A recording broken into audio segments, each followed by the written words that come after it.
Imagemo. Imagemo. Imagemo. Imagemo. Imagemo. Imagemo. Imagemo. Imagemo. Bonjour, c'est Marie Lalande au micro d'Imagemo à voix haute, épisode du 15 octobre 2023.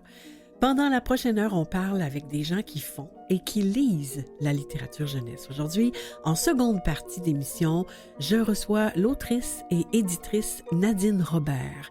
Mais d'abord, en première partie, on rencontre David Bessette, un enseignant de 5e année de la région de Sherbrooke, et quelques-uns de ses élèves qui vont nous parler de livres dont vous êtes le héros, qu'ils ont lus et qu'ils ont écrits.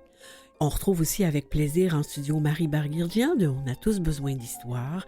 Dans sa chronique d'aujourd'hui, Marie B nous présente la lecture comme un moyen de développer l'empathie. Et cette année encore, on fait des liens avec les actualités littéraires et les événements littéraires qui se vivent près de chez vous ou un peu plus loin. Alors on terminera avec les actualités rares. Encore une fois, tout plein de livres et de choses à découvrir sur la littérature jeunesse pour les jeunes. Dis-moi ce que tu lis. Dis-moi ce que tu lis, c'est le moment de l'émission où on rencontre des gens qui lisent les livres jeunesse. Aujourd'hui, via Zoom, on reçoit David Bessette et quelques-uns de ses élèves, des élèves de sa classe de 5e année, Romy Blais, Éloi Osborne, Léa Otis et Émile Tremblay. Bonjour à vous tous. Allô? Bonjour. Bonjour. David, on va commencer avec vous. Vous enseignez à l'école Notre-Dame-du-Rosaire à Sherbrooke. Vous y êtes depuis longtemps? Ça fait 15 ans que je suis ici à peu près. Non, 15 ans, c'est bon ça. Qu'est-ce qu'elle a de particulier, l'école Notre-Dame-du-Rosaire, David? Ce qui m'a attiré là, moi, j'aurais pas pris un poste ailleurs. Je savais que c'est là que je m'en allais, puis j'étais prêt à attendre longtemps pour ça. C'est vraiment la pédagogie ici qui est très, très, très allumante. J'ai senti tout de suite quand je faisais des petits contrats à du Rosaire que les profs ici, on peut pas juste rester asseoir sur notre vieille pédagogie puis nos anciennes pratiques. On est toujours en train de se renouveler puis de se questionner. Il y a une effervescence que j'adore. Puis Ça, en c'est plus, stimulant.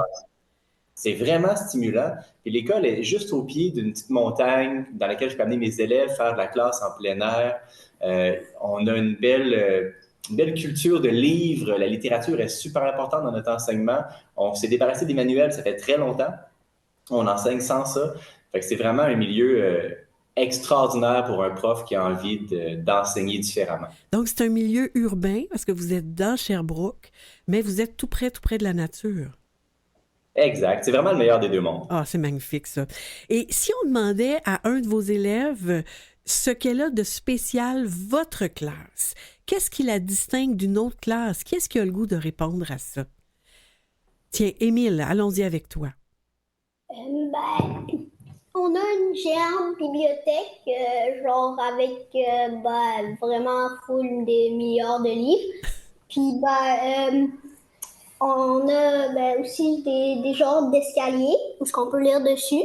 Ah, vous avez un escalier dans la classe?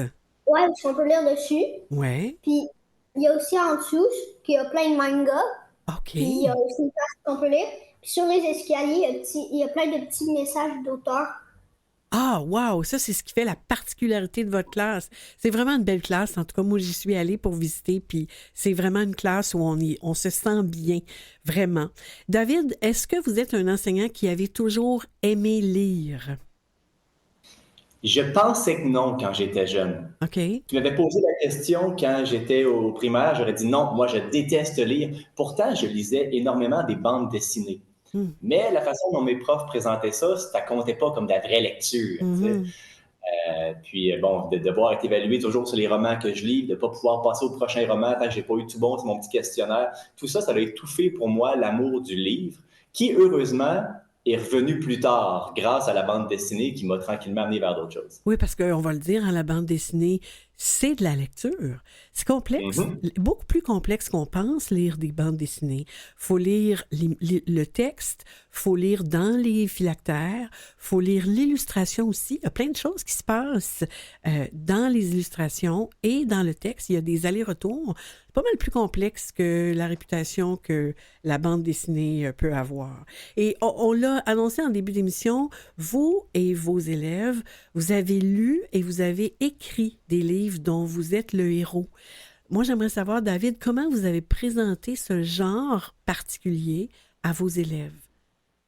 Bien, je voulais commencer l'année avec ça parce que le livre dont vous êtes le héros, c'est fantastique pour faire des choix, réfléchir sur ce qu'on a lu, devoir faire des rappels pour déterminer les prochains choix qui s'en viennent. Puis aussi, ça rend le roman très accessible parce qu'un livre très volumineux, tu te rends compte que tu peux passer au travail rapidement, tu sais, parce qu'il n'y a pas tous les paragraphes, tu fais des choix. Ah, c'est ça. C'est pas obligé de tout lire dans un livre dont vous êtes le héros, c'est ça? Non, c'est ça. Puis pour répondre à ta vraie question, la façon dont je l'ai amené, c'est j'ai commencé par en lire un avec la classe. Donc, c'est un livre de la collection Défis fantastiques. C'est le Manoir de l'enfer. Manoir de l'enfer qui est un livre que les élèves aiment particulièrement parce que dans un contexte moderne, un peu horreur, c'est de Steve Jackson. Oui. On a lu ça ensemble. Et puis, je projette au tableau un plan du manoir. Puis au fur et à mesure qu'on l'explore, le plan il se développe. Puis ensemble, on fait des choix. Fait que là, les jeunes tombent en amour un peu avec ce style-là. C'est excitant, c'est stressant. Puis une fois qu'ils ont découvert le genre, ben là, j'ai mis sur les tables plein de livres dont vous êtes le héros par type. Donc, des vieux livres de défis fantastiques, des livres plus modernes comme Ta vie de YouTubers, comme 30 secondes pour survivre, vraiment plein de sortes et de types. Puis là, en atelier, ils se promenaient puis ils exploraient chacun des genres. Puis après ça, un peu dans une espèce de cercle littéraire, ils pouvaient discuter, parler de leurs préférences, tout ça. Et éventuellement, maintenant, on est en train d'en écrire un nous-mêmes. Donc, chaque élève écrit un livre. On va reparler de ça tout à l'heure avec vos élèves. J'aimerais donc qu'on donne la parole à vos élèves. Moi, j'aimerais les entendre à propos des livres dont vous êtes le héros qu'ils ont lus. Alors, on va commencer avec Romy, si tu veux bien, Romy. Qu'est-ce que c'est le livre dont vous êtes le héros que tu as lu, toi, Romy? Moi, le livre que j'ai lu, c'est Ta vie de YouTubers de Valérie Fontaine. OK. Puis qu'est-ce que tu peux nous en dire? Ben, Ta vie de YouTubers, c'est un livre d'une fille qui part sa chaîne YouTube. Puis c'est ça, fait que c'est toi qui es le héros de ce livre-là. Fait que c'est comme si vraiment c'était toi qui partais cette chaîne-là. OK, d'accord. Donc, à part sa chaîne YouTube, et tu as des décisions à prendre? Oui. Qu'est-ce que tu as aimé, toi, dans ce livre-là, Romy? Moi, ce que j'aime de ce livre-là, c'est que c'est un défi à ma pointure. Vraiment, il n'y a pas trop de texte, c'est aéré, puis ça peut durer longtemps comme ça peut durer vraiment pas longtemps. Non, c'est ça. Puis ça a été ton cas. Hein. Tu me disais ça la dernière fois qu'on se parlait. Toi, tu as été comme éjecté rapidement de cette lecture-là parce que tu as fait des choix qui t'ont amené rapidement à la fin, c'est ça? Oui, vraiment. C'est bon. Et donc, Éloi, tiens, passons à Éloi. Éloi, toi, tu as lu un livre dont vous êtes le héros. Est-ce que tu veux nous en parler? Qu'est-ce que c'est, ce livre-là? Moi, en fait, c'est le livre 30 minutes pour survivre. Ah, c'est oui. le manoir de la mort, Ouais. ou le danger rôde. Ou le danger quoi? Ou le danger rôde. Oh, d'accord. Et c'est cool parce que t'as 30 minutes pour survivre. C'est un peu un autre contexte. Puis c'est plus stressant, c'est plus difficile. Puis c'est captivant et il y a beaucoup de détails. Il y a beaucoup de détails. C'est pour ça que tu as aimé ça? C'est ça que tu as aimé, toi? Qu'est-ce que tu as aimé particulièrement dans ce livre-là? C'est les détails, les choix et c'est pas mal ça. Les détails dans les descriptions, ça veut dire que tu peux t'imaginer facilement ce que tu es en train de lire. Puis, est-ce que le titre a un lien avec ce qui se passe dans le livre? C'est 30 minutes pour survivre. Est-ce qu'il faut vraiment que tu mettes un chronomètre puis que tu te dépêches avant que le 30 minutes soit fini? En fait, non, pas vraiment, parce que tu peux, selon les choix, il peut te rester du temps. Comme si tu choisis d'aller monter la montagne, ça peut te dire qu'il te reste environ 28 minutes. OK, donc dans le livre, selon les choix que tu fais, il va te rester plus de temps ou moins de temps pour accomplir le défi. Ah, je comprends Ouais, c'est bien. ça. Ah, mais ça, c'est vraiment stimulant. Toi, Éloi, est-ce que tu avais pensé à en lire un petit bout? Ça va être compliqué parce que j'ai pas le Ah livre ouais. sur moi en ce moment. Ça, c'est effectivement très compliqué. Lire un petit bout sans le livre, ça marche pas. Alors, et c'est parfait, Éloi, je te remercie beaucoup. Ça nous donne déjà deux suggestions de lecture. David, je vais revenir vers vous. On avait dit toi hein, aussi, puis là, j'ai commencé en vous. Je suis toute mêlée. Passons du vous au toi. Je reviens vers toi. Tes élèves ont lu des livres dont vous êtes le héros, mais ils en écrivent aussi. Moi, je voudrais que tu nous expliques comment tu fais les liens entre lecture et écriture. L'inspiration m'est venue d'un de mes élèves qui aime beaucoup dessiner et il m'a demandé s'il pouvait dessiner une grande carte pour afficher dans la classe. Une carte géographique, là. Géographique de style qu'on voit dans les romans fantasy, tu sais, de merveilleux. Oui. Fait que j'ai dit, ben oui. Puis là, je suis parti de là. J'ai dit, mon élève veut faire une carte. On va faire l'univers social avec ça, la rose des vents. On va regarder les titres, la légende. Donc, les élèves ont fait une carte avec 5 continents. Et ces 5 continents-là représentent 5 défis. Et en écriture, je voulais travailler avec eux les petits moments. OK. Donc, chaque continent représente un petit défi relié à nos petits moments. Les petits moments, je veux juste te couper la parole, David, pour préciser, parce que c'est un langage que nous, on comprend, là, les enseignants. Les petits moments, c'est une façon... Est-ce que tu pourrais nous expliquer qu'est-ce que c'est les petits moments rapidement? C'est de choisir vraiment un instant, pas une suite de péripéties, mais vraiment un moment et de le faire vivre en profondeur au lecteur, comme nous, on l'a vécu. Quelque chose qui nous arrive. C'est ça, OK. Donc, on est vraiment dans le détail. D'accord. Puis, donc, la carte est affichée sur un immense coffre dans la classe qui s'ouvre avec 5 clés. OK. Et quand ils vont avoir réussi les 5 défis d'écriture reliés à nos petits moments, ils vont être capables d'ouvrir le coffre de la littérature et de voir les trésors qui se cachent à l'intérieur. Puis, tout ça est lié avec le livre dont vous êtes le héros parce que nos petits moments doivent inclure des choix. Donc, voilà. Et puis, j'ai 2 élèves qui sont très, très prêts à t'en parler, si tu veux. Oui, j'ai hâte. Ben oui, on va leur donner la parole vraiment, vraiment tout de suite. Alors, on revient... tiens, commençons par Émile. Émile, tu veux nous parler, donc, de ce que tu as écrit, toi, dans ton livre dont vous êtes le héros. Puis là, je veux pas que tu nous donnes trop de surprises, tu sais, mais... Qu'est-ce que tu peux nous en dire de ce que tu es en train d'écrire? C'est genre que t'es dans un manoir. Oui. Puis là, t'arrives devant une salle, puis là, t'as un choix, tu peux aller dans la salle ou genre revenir sur tes pas. Mais tu sais, j'ai pas tout à fait fini, là, mais je peux quand même lire, là. Ben oui. Tu veux-tu nous en lire un petit bout? OK. Ah oui, t'étais prête, hein? T'as ton cahier d'écriture, parce que vraiment, t'es comme un auteur, vraiment, t'as ton cahier dans lequel t'écris. C'est magnifique, je t'écoute. Ouais. Tu cours avec ta clé que tu as volée du sanguinaire dragon cracheur de poison. Tu arrives devant cette salle. À côté du cadre de porte, il y a 2 énormes statues de gargoyles.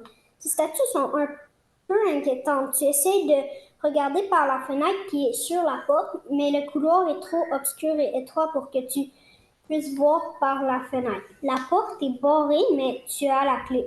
Alors tu as 2 choix. Soit tu vas dans la salle ou revenir sur tes pas. Wow! Hey, là, fait que là, soit tu vas de l'avant, soit tu reviens en arrière. Hey boy. Ouais, c'est ça. D'accord. Écoute, on va passer à Léa, parce que là, moi, j'aurais le goût de continuer avec toi, parce que, tu sais, j'aimerais ça te dire quel choix moi j'aurais fait, puis où est-ce qu'on irait après, mais on va donner la parole à Léa, parce que Léa aussi veut nous parler de ce que tu es en train d'écrire. Qu'est-ce qu'il y a dans le livre dont vous êtes le héros que toi, tu écris, Léa? Dans le fond, c'est que tu es enfermé dans un labyrinthe avec plein d'ennemis qui essaient de te tirer dessus. Oh! Puis là, il y a 2 couloirs, puis tu dois prendre le bon parce que sinon, tu vas te faire tirer dessus. OK. Puis toi, est-ce que tu voudrais nous en lire un petit bout? Oui, je peux. J'aimerais beaucoup ça. Alors, vite, l'ennemi arrive. Tu commences à courir dans tous les sens dans le grand labyrinthe. C'est sombre malgré les lignes floues. Tu entends des pas énergiques derrière toi. Ils arrivent. Tu entres dans un bouchon. Il y a 2 couloirs, un plutôt sombre et un assez lumineux. Lequel choisis-tu? Le couloir lumineux, rends-toi au 2, et pour le sombre, rends-toi au 3. Oh mon Dieu, moi, je me rendrais aux 2, Léa. Parce que moi, je préfère la lumière que l'obscurité. Ah, wow! Romy, dis-moi donc, Romy, toi, est-ce que tu as écrit aussi quelque chose? Oui, moi j'ai écrit quelque chose. Puis qu'est-ce qui se passe dans ce que tu as écrit, toi? Ben moi, je parle de mon chien qui est maintenant décédé Ouais. et je fais un petit moment avec ça, puis il y a comme 2 options. La première option, ça va être que je la laisse partir et qu'elle s'en... C'est ça. Puis la deuxième option, c'est qu'on va trouver un moyen pour qu'elle reste avec moi. Puis qu'elle reste en vie. Oh mon Dieu, Seigneur. Exactement. Puis est-ce que tu permets au lecteur de faire des choix aussi? Oui, mais j'ai vraiment pas beaucoup avancé. Ça m'a pris beaucoup de temps pour réfléchir. Ouais. J'ai vraiment juste 2 petits paragraphes. Ah, mais est-ce que tu peux nous lire ça? Évidemment. Ton chien a une maladie grave depuis sa naissance et à seulement 2 ans, c'est bientôt la fin de son histoire. C'est une maladie rénale, une malformation. Cette maladie fait qu'elle est beaucoup plus petite que la moyenne. C'est comme si elle reste bébé pour toujours. C'est mignon, mais c'est pas très marrant. Ah, wow, on a hâte. On aimerait, je t'encourage à écrire la suite parce que ça va être intéressant, vraiment. Puis toi, Éloi, toi aussi, tu as écrit quelque chose. J'aimerais ça que tu nous en parles un petit peu. Qu'est-ce qui se passe dans ce que tu as écrit? Dans le fond, tu te promènes avec ton frère, puis tu vois un parc un peu sombre. Donc tu décides d'y aller, puis après tu vois une patinoire. Ensuite, tu vois une espèce de trace, donc tu la suis ou tu t'enfuis, puis après, Après, on est rendu là. C'est ça? après on est rendu là. Ouais. Ouais, d'accord. Est-ce que tu voudrais nous en lire un petit bout, Éloi? Oui. Ah, avec j'aimerais plaisir. ça. On t'écoute. Tu te promènes avec ton frère et tu vois un parc. Le parc est sombre et lugubre. Il y a un vieux lampadaire fracassé qui clignote. Toi et ton frère allez dans ce parc. À la base, vous vouliez patiner, mais vous vous dites que ce n'est pas grave. Tu regardes autour et tu vois une patinoire. Donc tu cours pour y aller. Tu vois une trace rouge tu vois une trace rouge éclatante à la lumière de la lune. Ton frère te rattrape. Il voit la même trace que toi. La trace est rouge et longue. Ton cœur accélère et ton frère te rassure. Tu as peur. Vous avez 2 choix. Premier choix, s'enfuir. Ou deuxième choix, suivre la trace. Wow! Moi, ce que j'aime, là, puis ce que je remarque dans vos 4, ce que vous avez écrit, c'est qu'il y a du vocabulaire riche, il y a des mots intéressants qui nous font ressentir comment on se sent à l'endroit et au moment où on se trouve. Puis ça, c'est une force d'auteur. Je vous félicite. Vous nous donnez le goût, en tout cas, de lire ou de relire ce genre-là. Moi, je voudrais vous dire merci. Merci à vous 4. Merci, David, pour le dynamisme, pour les idées que tu mènes à terme, pour l'autonomie, l'initiative que tu permets à tes élèves de développer dans ta classe et dans la nature. Et puis, je remercie Romy Blais, Éloi Osborne, Léa Otis, Émile Tremblay, au plaisir, puis continuez de lire et d'écrire. C'est formidable ce que vous faites. Merci beaucoup. Au revoir. Au revoir. Au revoir. Merci. Au revoir. Je m'appelle Gertrude, j'ai 12 ans. Mon livre préféré est Dont vous êtes les héros, le Seigneur de l'ombre, parce que j'aime l'histoire pleine d'action comme une bataille contre les squelettes. La chronique de Marie Barguirdian. Bonjour, Marie Barguirdian. Bonjour Marie Lalande. Très, très heureuse de vous retrouver. Pour le bénéfice des auditeurs, j'aimerais prendre le temps rapidement de vous présenter. Vous êtes autrice, animatrice et conférencière en art et en littérature jeunesse, passionnée de l'enfance, d'éducation et de culture. Et nous avons la chance de vous recevoir régulièrement à l'émission comme chroniqueuse sur des thèmes qui vous tiennent à cœur. Aujourd'hui, vous nous parlez de la lecture pour développer l'empathie. On vous écoute, Oui. chère Marie. Merci Marie de cette présentation. Vous voyez mon grand sourire qui vous indique la joie que j'ai de participer à cette émission. Oui, on l'entend, le Alors, grand sourire aussi. dans le manifeste, on a tous besoin d'histoire. Souvenez-vous, j'ai identifié différentes propositions pour montrer combien lire peut nous enrichir humainement parlant, disons. Au fond, je dirais que le fil conducteur de ces propositions, on a tous besoin d'histoire pour se sentir moins seul, parce qu'on a besoin de miroir, de transmission, etc., c'est l'empathie. Car oui, lire développe l'empathie. Bien sûr, nous ne lisons pas pour cela. Nos motivations sont diverses. On lit pour se distraire, pour apprendre, étudier. Ça dépend du genre d'ouvrage. Mais des recherches ont prouvé que la lecture de fiction a des effets positifs sur l'être humain, entre autres notre capacité d'empathie. C'est valable pour les enfants et pour les adultes. J'ai donc fait quelques recherches sur l'empathie, un mot qui, je ne sais pas si tu le savais, Marie, mais n'apparaît dans la langue française qu'autour de 1950. Quand même! Étonnant, non? Oui! Eh oui, c'est pas si vieux. Et qu'est-ce que c'est? Bien, c'est la capacité de s'identifier à autrui dans ce qu'il ressent. Autrement dit, l'empathie nous permet de voir les choses du point de vue d'autrui plutôt que d'une autre. J'ai aussi appris qu'il y avait deux sortes d'empathie. L'empathie cognitive, le fait de simplement savoir ce qu'une personne ressent et ce qu'elle pense, et l'empathie émotionnelle. Alors là, c'est quand vous vous sentez physiquement en phase avec quelqu'un, comme si ses émotions étaient contagieuses. Ah oui. C'est une qualité essentielle qui favorise évidemment les relations sociales et professionnelles, qui développe la conscience de soi et au-delà, contribue évidemment à un monde plus juste et peut-être plus en paix, j'allais dire. Ouais. Quand on raconte une histoire à un enfant, il y a un phénomène de transposition. Vous savez, Marie, l'enfant se met à la place du personnage, il est amené à comprendre ce que ressent ce personnage. Il vit sa peur, sa joie, son étonnement.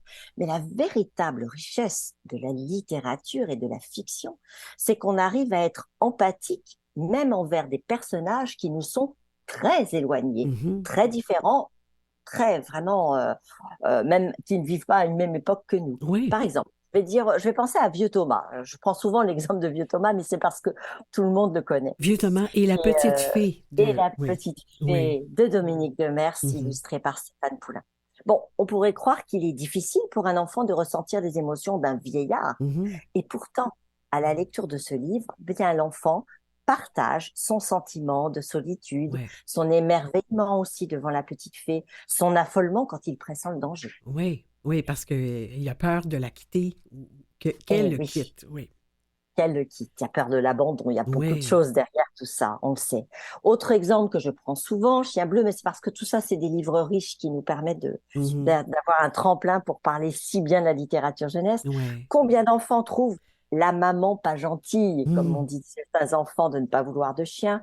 Combien pressentent que Charlotte va se perdre en forêt ou ont peur que Chien bleu ne sorte pas vainqueur de son combat contre l'esprit de la nuit ou peur que Charlotte ne retrouve pas ses parents. Donc, Chien bleu de Nadia. De Nadia, merci de préciser, je vais trop vite. Allez, encore un petit exemple. Une autrice que j'adore, évidemment, Marianne Dubuc, avec Je ne suis pas ta maman. Ça, c'est intéressant. Parce que c'est un album où Otto, qui vit tranquillement dans son grand arbre, trouve un jour devant sa porte une drôle de boule verte avec des piquants. Cette boule devient un petit être poilu qui va grandir, et la vie d'Otto est chamboulée. Et on le comprend. En même temps, on a beaucoup d'empathie pour cette petite boule de poil qui ne retrouve pas sa maman. Notre empathie, voyez-vous, balance de l'un vers l'autre des personnages. C'est pas exclusif. Réfléchir. Et voilà. Et si la littérature pouvait nous aider à faire grandir cette capacité à écouter l'autre, à mieux le comprendre, ainsi que ce qu'il éprouve, à nous mettre à sa place, en jeu de miroir. Et justement, pour compléter mes petites recherches, j'ai lu qu'en 1991 ont été découverts les neurones miroirs, des cellules cérébrales qui s'activent lorsque nous voyons quelqu'un faire quelque chose. Souvenez-vous, quand on donne une petite cuillère à un bébé, on a tendance à ouvrir la bouche en même temps que lui. Et ben, c'est ça, les neurones miroirs. Et c'est pour ça que les enfants cherchent toujours notre regard parce qu'ils veulent nous imiter. Ainsi, l'empathie serait donc un caractère inné Certains tyrans la rangent dans une case de leur cerveau et deviennent totalement indifférents au monde qui les entoure. Nous en connaissons, mais vraiment, lire des histoires est une façon d'avoir accès à la connaissance de l'espèce humaine autour des émotions et des sentiments qui sont communs à toutes, à tous. Au-delà, en comprenant mieux l'autre, on éduque à la non-violence. C'est formidable. On est dans notre fauteuil et notre empathie pour les personnages nous permettent de vivre pleinement ce qu'ils ressentent, même à l'autre bout de la Terre ou à une autre époque. C'est formidable, ça. Tout ça grâce au livre. Merci, Marie. Moi, je voudrais profiter de votre présence pour vous dire le grand, grand plaisir que j'ai ressenti à la lecture de votre dernier album, Marie. Comme c'est gentil. Oh oui, puis j'en parle parce que d'abord, il paraît ce mois-ci. Ça s'appelle La pyramide de Nola. C'est publié chez Deux et c'est illustré par Claude K. Dubois. C'est un album tout en douceur, en nuances, autant dans les couleurs et la douceur que Claude K. Dubois peut transmettre, qu'elle apporte, oui, que dans l'histoire de cette petite fille que personne ne comprend dans son besoin d'imaginaire. Tout le monde veut construire à sa place. Tout le monde pense qu'elle fait un château, mais non, elle, ce qu'elle fait avec son toutou, c'est une pyramide. Alors, on ne dira rien de la fin parce que c'est un formidable clin d'œil aux parents qui savent être empathiques et écouter les besoins de cette petite fille. Alors, vraiment, je vous remercie pour cet album-là qui est très, très beau. On va mettre sur le site de l'émission les liens vers ce titre-là, vers ceux que vous avez mentionnés aussi. Alors, on se retrouve très bientôt pour une autre chronique, Marie. Merci beaucoup. Merci, Marie. Au grand plaisir. À bientôt, oui. Au plaisir.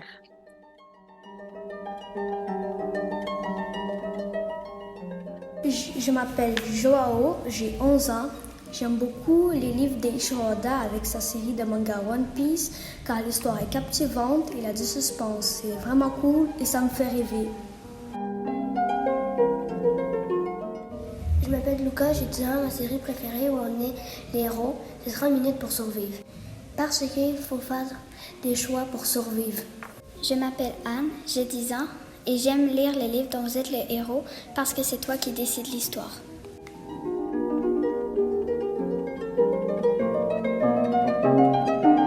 Je m'appelle Alexandre, j'ai 10 ans. J'aime les livres dont vous êtes le héros parce qu'il y a de l'action et on ne sait jamais ce qu'il va se passer.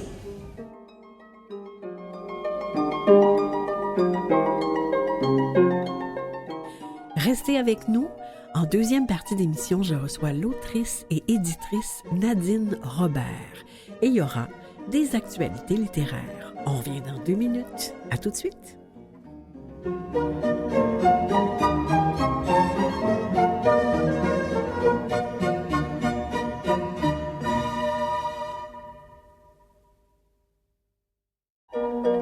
Bienvenue en deuxième partie d'Images et mots à voix haute.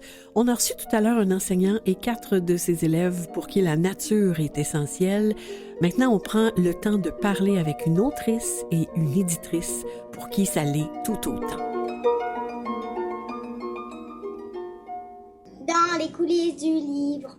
Dans les coulisses du livre, c'est le moment de l'émission où on rencontre des gens qui font les livres jeunesse. Bonjour Nadine Robert. Bonjour Marie. Bienvenue à Images et mots à voix haute. Merci pour l'invitation. Nadine, je vous propose de faire un tour de vie en débutant un petit peu comme quand on prend l'autobus, quand on fait une petite visite rapide dans une nouvelle ville. Alors, on fait un tour de vie, de votre vie. Donc, vous avez un bac en littérature, une maîtrise en éducation. Vous avez exercé les métiers d'animatrice en bibliothèque, oui, de conceptrice de jeux vidéo et puis de scénariste de films d'animation. Exact. Vous abordez le milieu de l'édition à la courte échelle avant de cofonder en 2014, donc ça va faire 10 ans, oui, les éditions Comme des géants, dont vous devenez la présidente. En 2017, vous fondez la division Le Lièvre de Mars et puis en 2021, Milky Way Picture Books. Oui. La version anglaise de votre album Au-delà de la forêt, On the Other Side of the Forest, a été sélectionnée par le New York Times et la New York Public Public Library pour figurer parmi les 10 meilleurs livres illustrés de cette même année, donc toujours en 2021. Et votre album Trèfle, illustré par, et là, je sais que je prononce pas bien. Chin. Chin comme quand on fait chin. Oui, Chin Leng. Oui. Ça a obtenu le prix littéraire du gouverneur général en 2022, catégorie littérature jeunesse, livres illustrés, et le prix des libraires du Québec en 2023 dans la catégorie jeunesse 0-5 ans Québec. Bravo. Merci. Bravo pour ça, notamment. Et comme quand on prend le bus dans ces nouvelles villes, là, quand on fait un tour de ville en début de visite, on choisit des endroits où est-ce qu'on veut retourner et prendre plus de temps. Alors, si vous voulez, Nadine, on va prendre le temps avec vous. Volontiers. Dites-moi, qu'est-ce qui prend le plus de temps dans votre vie? Est-ce que c'est votre travail d'autrice ou celui d'éditrice? Comment vous vivez avec les deux chapeaux? Et c'est le travail d'éditrice.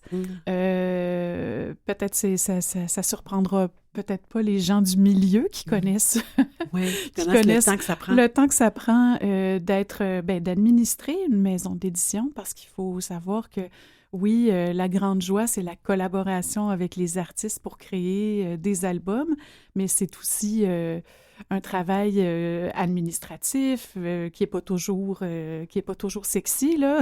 Non, les demandes de subventions et toutes ces choses-là. Alors oui, c'est vraiment le métier d'éditrice, mais j'y trouve mon compte parce que j'ai choisi en fait, quand j'ai démarré comme des géants, l'idée, c'était d'avoir une petite structure d'édition, de publier peu de livres pour pouvoir être impliquée à toutes les étapes. OK. Alors, c'était vraiment ça, ma vision. Comme vous l'avez dit, j'ai appris l'édition à la courte échelle, aux éditions de la courte échelle, où j'ai été tour à tour là, aux opérations, à la production, avant d'être directrice éditoriale jeunesse. Alors, j'ai passé par à peu près, j'ai appris en fait le métier, mais je me suis toujours, même si j'ai des connaissances et des compétences dans les opérations et la gestion, c'est vraiment le contenu qui m'a toujours... la flamme, elle vient là, du contenu, de créer les œuvres. Alors oui, le métier d'autrice, lui, il a toujours été là. C'est-à-dire que j'écris depuis que je sais écrire, je pense. Sauf que j'ai beaucoup attendu avant d'avoir, comme plusieurs auteurs, le courage d'envoyer un premier manuscrit dans une maison d'édition. Alors, c'est arrivé assez tard. J'étais dans la quarantaine, début quarantaine déjà, puis mes premiers albums sont parus aux éditions de La Pastèque. Et je travaillais comme directrice éditoriale. En même temps. Oui, à la courte échelle. Et quand on a choisi, parce qu'on était deux à l'origine, Mathieu Lavoie et moi, qui avons démarré comme des géants, il y avait vraiment cette volonté de faire petit. Parce que probablement, on venait d'une maison qui était... Bon, à l'époque, on publiait 120 parutions jeunesse annuellement. C'était énorme. Donc, de prendre le temps. C'était ça, exactement. On revient à ça.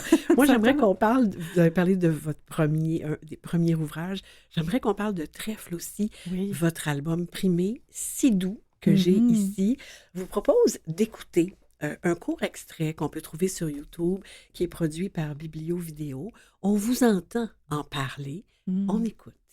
J'ai toujours beaucoup aimé le conte pour ses codes, pour son cadre hors du temps. Souvent, dans les contes, il n'y a pas de loi, pas d'autorité. C'est un monde sans adultes. En fait, j'aime le conte pour la liberté qu'il me permet dans l'écriture. Je m'appelle Nadine Robert. Et j'écris des histoires qui sont souvent des contes. Trèfle, c'est l'histoire toute simple d'une enfant qui perd sa petite chèvre dans un bois et qui part à sa recherche. La particularité de mon personnage, c'est qu'elle a beaucoup de mal à prendre des décisions. Alors, les obstacles qu'elle va rencontrer dans sa quête, ce ne sont pas des loups ou des sorcières croisés sur son chemin, mais c'est plutôt ses conflits intérieurs, ses hésitations et ses questionnements. Cet album, c'est aussi, surtout, une ode à la nature qui est un personnage central du livre, un personnage bienveillant, un refuge, aussi la nature comme symbole féminin et maternel, un symbole de grande force. Cette nature est magnifiée par le travail exceptionnel de l'artiste Chin Lang, qui a su donner vie à la forêt, à la rivière, à la montagne, avec ses belles aquarelles qui donnent un cadre enchanteur à l'histoire. Et je trouve qu'il reflète aussi toute la splendeur et la beauté de la nature. Alors, vous dites dans ce texte-là que la nature est un personnage fort de l'album. C'est très, très juste. J'aimerais savoir, moi, quelle est la place que vous lui faites à la nature dans votre vie et dans vos livres? Dans mes livres, je dirais qu'il y a une place importante, mais j'essaie, puisque je suis le genre d'artiste qui essaie toujours d'explorer de nouvelles choses et une démarche, dans le fond, de me renouveler continuellement, même si la nature est présente, elle n'est pas présente dans tous mes albums, mais j'ai remarqué qu'aussi dans mes choix éditoriaux, souvent, je sélectionne des albums qui touchent de près ou de loin les thèmes liés à la nature. Alors, c'est très, très important. Mais oui, c'est tellement important dans ma vie que récemment, j'ai acquis une ferme, ferme en forêt qui ressemble étrangement à la ferme dans Trèfle. Oui, tout à fait. Oui. Et c'est un hasard total, mais c'est quelque chose qui est arrivé assez tard dans ma vie. J'étais jeune étudiante là, au bac et tout ça, j'étais très urbaine, j'aimais beaucoup voyager, j'aimais beaucoup me retrouver dans les grandes villes. Et tranquillement, dans la trentaine, juste à voyager plus près, là, faire des voyages plus en nature, c'est quelque chose qui est devenu très important et c'est l'endroit où je me sens le mieux. Ah, ça, et même bien. Au niveau du travail créatif et de l'inspiration que ça peut procurer, la nature, je dirais... oui, pour moi, c'est une source d'émerveillement. C'est là où est-ce qu'on se dépose. Oui, on se dépose, mais en même temps, il se passe toujours quelque chose. Il se passe toujours quelque chose. Oui. Alors, c'est très important dans ma vie. Alors, dans le livre Trèfle, la petite fille, Trèfle, elle doit prendre des décisions, vous en avez parlé, elle doit faire des choix. C'est pas toujours facile. C'est ce que vous faites voir aux enfants, puis à la fin, vous proposez une morale. Assez explicitement, pour décider, il faut écouter la voix de son cœur. Pourquoi vous avez voulu que ce message-là soit écrit explicitement puis envoyé aux enfants? C'est drôle parce que j'y ai songé longuement et j'ai demandé l'avis d'une amie, collègue, éditrice française sur cette finale-là. Parce que pour moi, dans un premier temps, je trouve que ça se dégageait. Ça se reflétait dans l'histoire, on n'avait peut-être pas besoin de le souligner à la fin. Ouais. Sauf que cette éditrice m'a un peu confrontée à mes propres réflexions, si on veut, sur ce thème de la prise de décision, en me questionnant sur ce qui m'avait amené à écrire ça et pourquoi, et ce que j'en pensais personnellement. Parce qu'elle disait, en fait, ton intention, c'est de transmettre un peu... ta vision ou l'aboutissement de ta propre réflexion sur comment on devrait, comme personne, prendre nos décisions. Puis elle dit, pourquoi tu le dis? Pourquoi tu le lances pas tout bonnement à la fin? Puis, tu sais, puis j'y ai réfléchi, puis j'ai pensé que... Je me suis dit, puis il y a peut-être une belle façon poétique de tourner ça. Puis en fait, je vous dirais que Chin avait proposé cette image finale-là, qui est magnifique, où l'enfant tient une lanterne, justement, tu sais, pour éclairer un peu... c'est ça, dans le sens de trouver de la lumière, ou, tu sais, et j'ai choisi de le faire. Mais j'ai hésité. Je dois vous avouer que j'ai hésité. Moi, je trouve en tout cas que c'est une bonne décision que vous avez prise. C'est pas trop lourd, c'est pas appuyé, ça fait pas prêchi-prêcha. Pas du tout. Ah, bon. Moi, j'ai vraiment beaucoup, beaucoup aimé ça. Alors, parlons de ces 3 maisons d'édition qui occupent votre vie et où vous faites les choses à votre manière, de manière très particulière, comme des géants, Le Lièvre de Mars et Milky Way Picture Books. En quoi chacune de ces maisons d'édition se distingue-t-elle?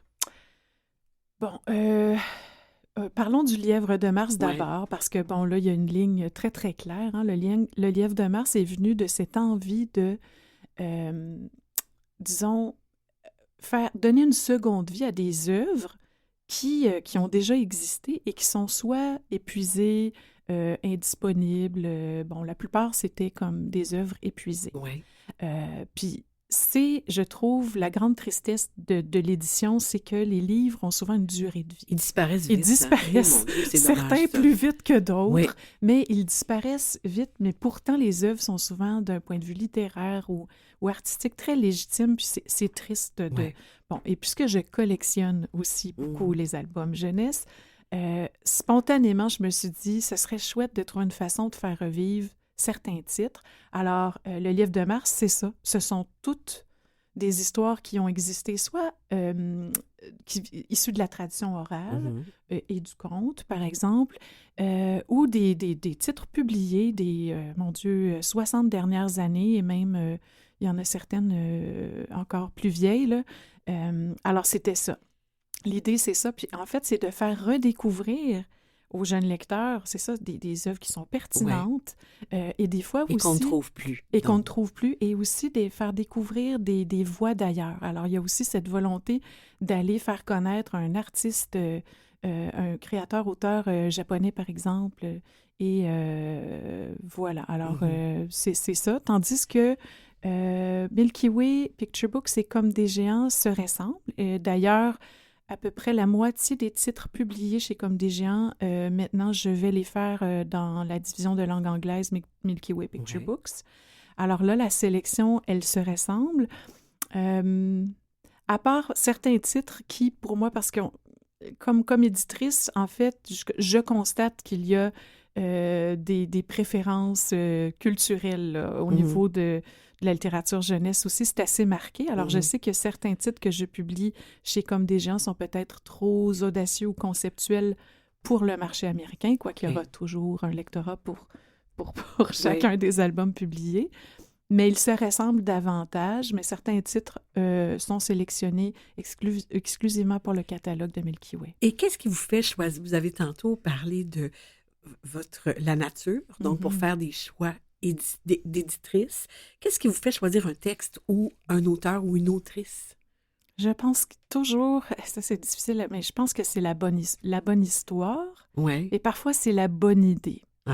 La bonne histoire, ça va de soi. C'est-à-dire que dans mes lectures, dans tout ce que je recherche, même dans ma démarche à moi, je pense que l'écriture, c'est le partage. C'est le partage d'une histoire. On a envie de partager avec des gens une histoire. Alors, ça, c'est ce qui me touche en premier lieu, une bonne histoire. Ensuite, c'est difficile, ce sont des coups de cœur. Parfois, ça peut être la thématique. Mais il faut d'abord et avant tout souvent m'accrocher par l'histoire. Il y a l'émotion. L'émotion, c'est vrai aussi. Ouais. L'émotion, mais bien dosée aussi. En fait, c'est toujours plus facile pour moi de dire ce que j'aime moins que ce que j'aime. C'est-à-dire que souvent, les approches plus pédagogiques ou les approches peut-être très humoristiques, je ne suis pas du tout fermée aux titres plus humoristiques, là, mais je dirais que oui, c'est ça. Des fois, c'est ce que j'aime moins, je peux laisser de côté, tandis que ce qui va me toucher, c'est assez subjectif, c'est des coups de cœur. C'est rarement des trucs dans l'air du temps, même si inconsciemment, là, quand on parle de titres justement liés à la nature, j'en ai publié plusieurs dans les dernières années, alors c'est quelque part, c'est là inconsciemment. Mais voilà, puis j'essaie toujours, en lisant un manuscrit, de mettre mes yeux d'enfant. De mettre mes yeux d'enfant. Oui, toujours. c'est intéressant. Toujours. Quand vous écrivez, qu'est-ce qui vous alimente? Qu'est-ce qui vous inspire? Bon, tout. Comme comment les thèmes qui sont abordés dans vos albums vous dites tout. Moi, je pense à Peter le chat debout, Joseph Phipps, le grand livre des petits trésors, Le vaillant petit gorille, L'éléphant de l'ombre, Au-delà de la forêt, qui a été traduit, on en a parlé. C'est souvent des thèmes, mais personnels. Ce sont souvent des questions qui m'interrogent comme adulte, qu'on prenne Au-delà de la forêt, qui est sur la persévérance, la solidarité, L'éléphant de l'ombre, sur le chagrin. Je dirais que c'est des thèmes qui m'interpellent comme adulte, que j'essaie de trouver une façon de transposer ces thématiques-là dans des histoires que les enfants vont comprendre. Alors, ça part de réflexions personnelles. Des valeurs, en fait, qui sont importantes pour vous. C'est vrai. Oui, des valeurs, des thèmes, des questionnements. Puis, Et moi, je m'en voudrais de ne pas parler de ce que vous publiez tout bientôt chez Comme des géants, qui est écrit par Marie Fradette. Oui. Sur les traces de l'album québécois.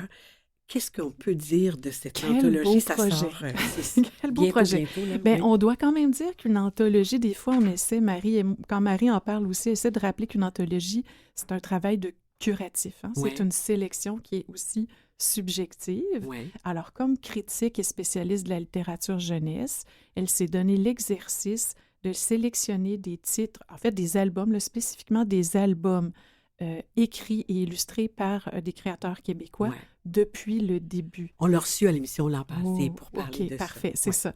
Alors, elle a fait une sélection de 80 titres, disons, principaux, plusieurs autres titres, là, c'est plus de 300 titres qui, au total, qui sont présentés là, certains de façon plus détaillée que Ouais. d'autres. Mais elle fait aussi une présentation par décennie. Alors, on met en contexte aussi la production de chacune des décennies en partant de 1940 à aujourd'hui. Oh, OK, c'est une longue période quand même. Oui, et c'est un ouvrage qui a 220 pages au total. Et Alors moi, ça, je mentionne que oui. les gens intéressés peuvent s'inscrire à une classe de maître avec vous pour souligner d'abord les 10 ans de Comme des géants et la parution de Sur les traces de l'album québécois. Vous allez y parler de votre métier d'éditrice, vous allez vous entretenir avec Marie Fradette. Et ça a lieu, c'est animé par Marlène Landry chez Gallimard Jeunesse et ça va avoir lieu le 24 octobre de midi à 13h sur Zoom et sur le site de l'émission, on met le lien pour que Super. les gens s'inscrivent. Oui, j'ai très hâte. C'est la tradition, Nadine, à Imagémo, à voix haute. On invite les invités à nous proposer un de leurs coups de cœur littéraires jeunesse. En terminant, est-ce que vous avez une suggestion pour nous? Oui, j'ai une suggestion qui n'est pas une nouveauté, parce que la nouveauté prend tellement de place. Oui. Alors, c'est un album jeunesse qui, pour moi, est un album qui est parfait. Alors, c'est, originalement écrit en anglais, c'est The Gruffalo, le Gruffalo, qui est paru il y a, mon Dieu, plus de 20 ans, je pense, maintenant, Oui, ça qui a fait eu longtemps. un succès immense à l'international. Oui.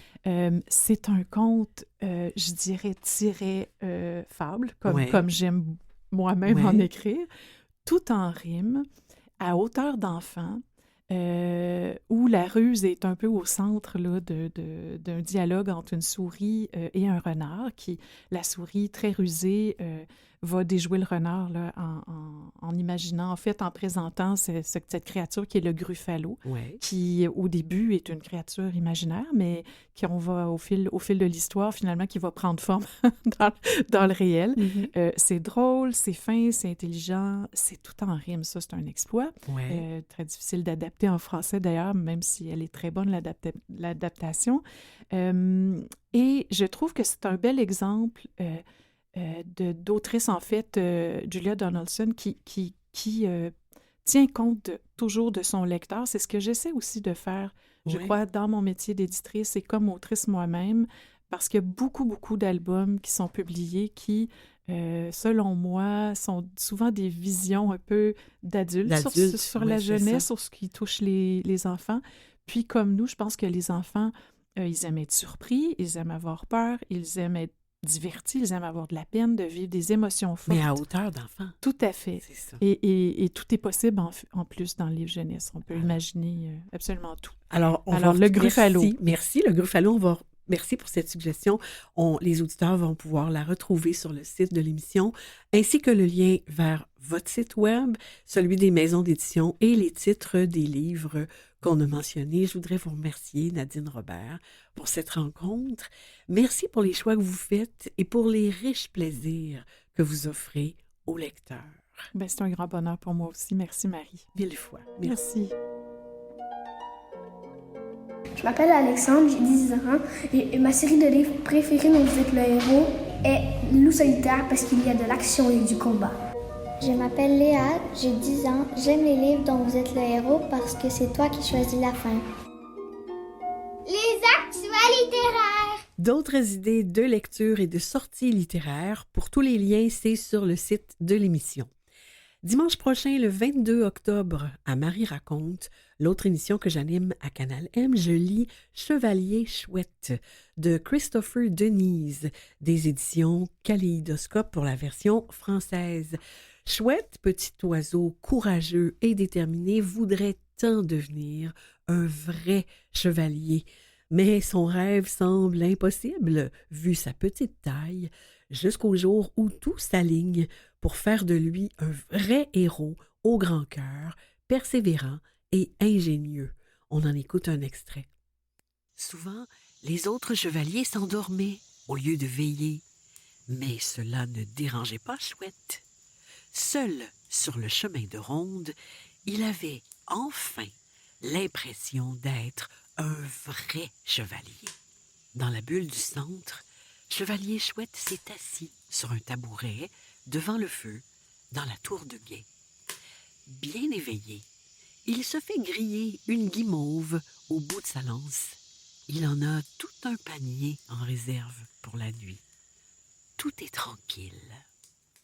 Un soir, pourtant, par une nuit très sombre et très, très silencieuse,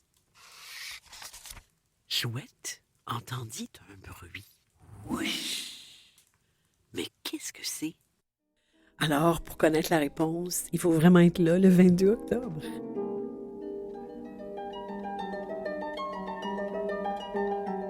Présentement, soit du 14 au 21 octobre prochain, c'est la semaine des bibliothèques publiques. Rendez-vous sur le site de votre bibliothèque pour voir la programmation. Du 19 au 22 octobre se tiendra le Salon du livre de Dieppe au Centre des arts et de la culture de Dieppe, au 331 avenue Acadie, Dieppe, au Nouveau-Brunswick. Du 26 au 29 octobre aura lieu le Salon du livre afro-canadien au Collège de la Cité, au 801 Promenade de l'Aviation, à Ottawa. Samedi 21 octobre ont lieu les Pyjama Contes avec Katia Courteau, qui nous livrait sa chronique Coup de cœur de libraire il y a 2 semaines. Et donc, les Pyjama Contes, c'est à la librairie Le Port de Tête, au 222 rue Mont-Royal à Montréal, et ça revient toutes les 2 semaines. Mercredi 25 octobre, de 18h à 19h30, auront lieu les Contes du Caveau, un spectacle de contes d'horreur avec le conteur Paul Bradley. C'est à la Bibliothèque des Jeunes de Montréal, au 4121 de la 42e rue à Montréal. C'est dans le quartier Saint-Michel et c'est gratuit comme toutes les activités qui se tiennent à la Bibliothèque des Jeunes de Montréal. Pour des informations, on compose le 514-276-7309 et le lien est aussi sur notre site. Samedi 28 octobre, ce sera l'heure du conte d'Halloween avec Tania Baladi pour les enfants de 3 à 7 ans. C'est gratuit sur inscription. C'est à la bibliothèque d'Hochelaga, au 1870 rue Davidson à Montréal. Et je vous lis ce qui est indiqué sur le site. Voyage à travers des histoires fabuleuses, singulières et un tout petit peu effrayantes lors de cette heure du conte interactive sur le thème de l'Halloween. Rejoins-nous dans ton plus beau costume. Alors, les inscriptions se font sur place ou par téléphone au 514-872-3666. Les listes préliminaires jeunesse des prix des libraires du Québec 2024 ont été annoncées le 27 septembre dernier à la librairie Verdun. Les libraires des comités de sélection recommandent 48 livres, 6 dans chacune des 8 catégories. L'annonce des finalistes aura lieu en novembre prochain. On surveille ça pour vous. Quelques nouvelles parutions, bien sûr, tous les liens sont sur notre site. Le 31 octobre, directement pour l'Halloween, aux 400 coups, sera publié « Je te vois » de Francine Hébert. Les illustrations sont de Laurane Cantric et c'est pour les enfants de 7 ans et plus. Paru le 13 septembre chez Comme des Géants, c'est la maison d'édition de Nadine Robert, avec qui on parlait tout à l'heure. Le papillon jaune, le texte et les illustrations sont de Alexandre Chatokin C'est pour les enfants de 8 ans et plus. Le thème, c'est la guerre en Ukraine et l'espoir. C'est vraiment un très, très beau livre. Et c'est paru en août aux éditions de Lisatis, Le village dans la mer. C'est un texte et illustration de Félix Girard. C'est dans la collection Tourne-Pierre dès 4 ans et on parle dans ce livre-là des changements climatiques. Je m'appelle Anaïs, j'ai 10 ans. J'aime lire les livres de Michel Hénan et en particulier À deux c'est mieux parce que ça mélange le profil émotion et animalier du lecteur.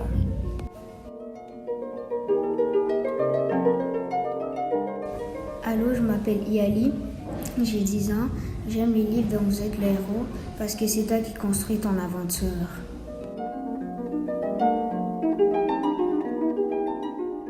Voilà, c'est tout pour aujourd'hui. Je remercie les invités et les collaborateurs d'aujourd'hui, David Bessette et ses élèves de 5e année, Romy Blais, Éloi Osborne, Léa Otis et Émile Tremblay de l'École Notre-Dame du Rosaire à Sherbrooke, Marie Barguirgian pour sa chronique, Nadine Robert, autrice et éditrice, Michel Brûlé pour le soutien à la recherche, Mathieu Tessier en régie, au montage et à la mise en onde et Jean-Sébastien Laliberté, chef diffusion technique à Canal M. Je vous souhaite des lectures captivantes et on se retrouve, je le souhaite, dans 2 semaines.